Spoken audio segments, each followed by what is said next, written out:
राहुल गांधी ने anti paper leak bill पर चर्चा के दौरान कहा कि बार बार होने वाले पेपर लीक और भर्ती परीक्षाओं में अनियमितताओं से युवाओं का भविष्य प्रभावित हो रहा है। उन्होंने कहा कि छात्र सड़कों पर इसलिए उतर रहे हैं क्योंकि उन्हें अपने करियर और रोजगार की चिंता है। राहुल ने सभी राजनीतिक दलों से युवाओं की भावनाओं को समझने और उनके मुद्दों पर गंभीरता से विचार करने की अपील की। इसी दौरान सत्ता पक्ष ने उनके आरोपों का विरोध किया। राहुल गांधी ने अपने संबोधन में कहा कि छात्रों का विरोध किसी राजनीतिक विचारधारा के खिलाफ नहीं बल्कि उनके भविष्य को सुरक्षित करने की मांग है। उन्होंने कहा कि युवाओं के सवालों का समाधान केवल कानून बनाने से नहीं बल्कि पारदर्शी भर्ती प्रक्रिया और परीक्षा प्रणाली को मजबूत करने से होगा। राहुल के इन बयानों पर सत्ता पक्ष के सदस्यों ने आपत्ति जताई, जिसके बाद सदन में शोर शराबा बढ़ गया और कुछ समय तक कार्यवाही बाधित रही।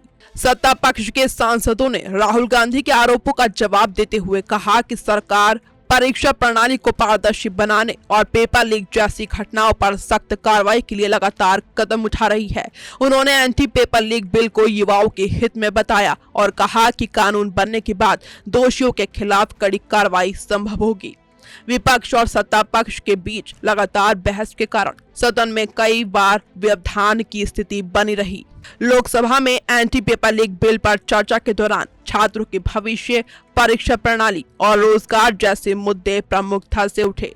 राहुल गांधी ने युवाओं की चिंता को केंद्र में रखते हुए सरकार से जवाब मांगा, जबकि सत्ता पक्ष ने सरकार के प्रयासों का बचाव किया। दोनों पक्षों के बीच तीखी बहस और हंगामे के बीच सदन की कार्यवाही आगे बढ़ी। इस पूरे घटनाक्रम ने एक बार फिर युवाओं से जुड़े मुद्दों को संसद की बहस के केंद्र में ला दिया है।